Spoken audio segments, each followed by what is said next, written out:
तर नमस्कार भावांनो, स्वागत आहे तुमचं महालक्ष्मी ग्राफिक्स मध्ये. आपण ब्लॉगिंग परत स्टार्ट केलेले आहे. जय बजरंगबली, चलो. आणि त्यानंतर आलो होतो मग आपण सगळे दुकानावर आल्यावर एक आले होते कस्टमर. त्यांच्या होत्या वनवेच्या 4-5 गाड्या, त्यांच्या हिशोबाने मग डिझाईन केली आणि सोडल्या मग प्रिंट नाथखळ मध्ये. बघा भावांनो, एकदम नाथखळ. तर बघा भावांनो, एकदम नाथखळ मध्ये पेस्टिंग केलेली आहे आपण. आणि नवरदेवाचे जोडीदार होते सोनू भैर, ते म्हणले का आपण एकदम युनिक डायलॉग टाकू. काय मग त्यांच्या हिशोबाने डायलॉग टाकला. ते बी खुश आणि आपण बी खुश. काय विषय नाही म्हणलं, सुट्टा खेळ. आणि ही गाडी नंबर 2 स्विफ्ट. आणि तिच्या आली अजून एक डस्टरची शूटिंग राहिली राव माझ्याकडून चुकून. काय विषय नाही भाऊ, करा ऍडजस्ट तुम्ही आता. बघा ही फ्रंट साइड एकदम ओके मध्ये.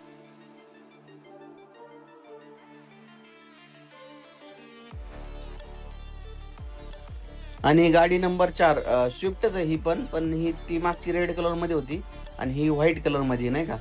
एकदम हिचं पण एकदम ओके मध्ये काम करून टाकलं. कस्टमर बी खुश झाले क्वालिटी बघून कामाची. तर काय भावना, आपल्याला हेच पाहिजे नाही का. धन्यवाद. आणि हा आपला बोर्ड. आणि त्यांचं एक पाहुण्यांच्या सहर्ष स्वागतासाठी बॅनर होता. मग काय भावांनो, तो पण केला प्रिंट. बघा एकदम ओके मध्ये. आणि मग सकाळी आले होते अजून एक स्विफ्ट, लग्न सराई चालू झाली त्यामुळं मग तिची पण केली आपण पेस्टिंग. ही बॅक साईड आहे आणि फ्रंट साईड आपण त्यांच्या सांगण्यानुसार डिझाईन केलेली. बघा भावांना, त्यांना पण भरपूर आवडली. धन्यवाद. आणि त्यानंतर रपारप गाडी यायला सुरुवात झाली होती. मग काय, तुमचा भावाचा पंखा फास्ट केला ना, आवरलं रपारप. आणि जास्त करून आपण बॅक साईडला लेख तुमची लक्ष्मी आमचे हा डेमो दाखवल्यानंतर कस्टमरला लगेच तो पास होत होता. त्याच्यामुळे मग आपण बी टेन्शन नाही घेतलं, म्हणलं ओके काय विषय नाही. आणि ही बी बघा एकदम ओके मध्ये करून टाकले पेस्टिंग. स्वागत आहे तुमचं महालक्ष्मी ग्राफिक्स मध्ये. आणि आपण डिझाईन केलेली कस्टमरच्या हिशोबाने. कस्टमरला एकदम डार्क भगवं बॅकग्राऊंड आणि ब्लॅक मध्ये नाव पाहिजे नव्हतं. कस्टमरला एकदम आधी डिझाईन आवडली. कस्टमरला मी ही डिझाईन दाखवली. तर म्हणले अरे काय भंगार डिझाईन आहे, त्याच्यामुळे स्वतःचं डोकं लावायचं नाही. त्यानंतर ही इंग्लिशमध्ये एक दाखवली, ही पण त्यांना आवडली नाही. त्यामुळे मग आपण ही डिझाईन केलेली फायनल कस्टमरच्या सांगण्यानुसार. तर डिझाईनवर तुम्हाला एक गोष्ट लक्षात घ्या, कस्टमरला डिझाईन तशी पाहिजे ना तशीच द्या. आपलं स्वतःचं मॉडिफिकेशन काय करू नका.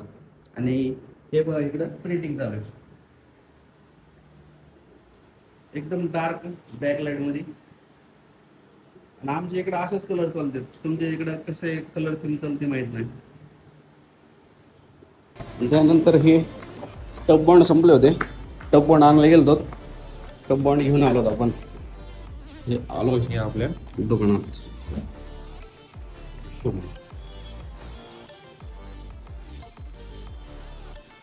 आणि त्यानंतर सकाळी आले होते मग आपल्याला वेडिंगची वनवेची गाडी. बघा भावांनी एकदम परफेक्ट मध्ये आणि एकदम नाश खोळा एज टू एज पेस्टिंग केलेली तुमच्या भावांनी. त्यांना पण डिझाईन आवडले होते. मग काय विषय नाही म्हणलं, ओके मध्ये विषय करून टाकू. बघा भावांना एकदम परफेक्ट मध्ये.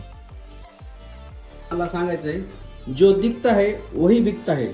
म्हणजे सांगायचा मुद्दा हा का मी हे डेमो नाहीत का, माझी चुकी झाली. खरं तर लग्न सराईच्या आधीच लावायला पाहिजे नव्हते, पण मी काल लावले. तर कालपासून मला हे डेमो बघून 5 कस्टमरनी माझ्याकडून हे त्यांचं लग्नासाठी नेलेले आहेत. आणि हे बघा, हे लाईव्ह मध्ये तुम्हाला दाखवतो.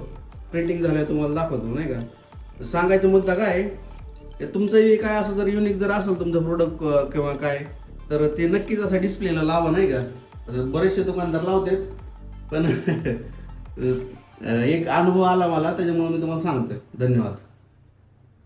बघा भावना, फायनल रिझल्ट. अरे बाप, काय नाद खोळा एकदम सुट्टा खेळ, एक नंबर दिसून राहिले. आणि हे रिअल. आणि ह्याच्यापेक्षा हे मोठं आहे, कारण की डेमोला जागा नव्हती ना, त्याच्यामुळं हे एवढं मोठं आहे. बघू शकता तुम्ही, जवळ 1.5-3 फूट आणि 1-2 फूट हाईट आहे. 2-2.5 फूट. बघा भावना, खाली ठेवून दाखवतो तुम्हाला. भरपूर मोठं आहे. तर नक्कीच असंच काहीतरी युनिक करत राहा. धन्यवाद.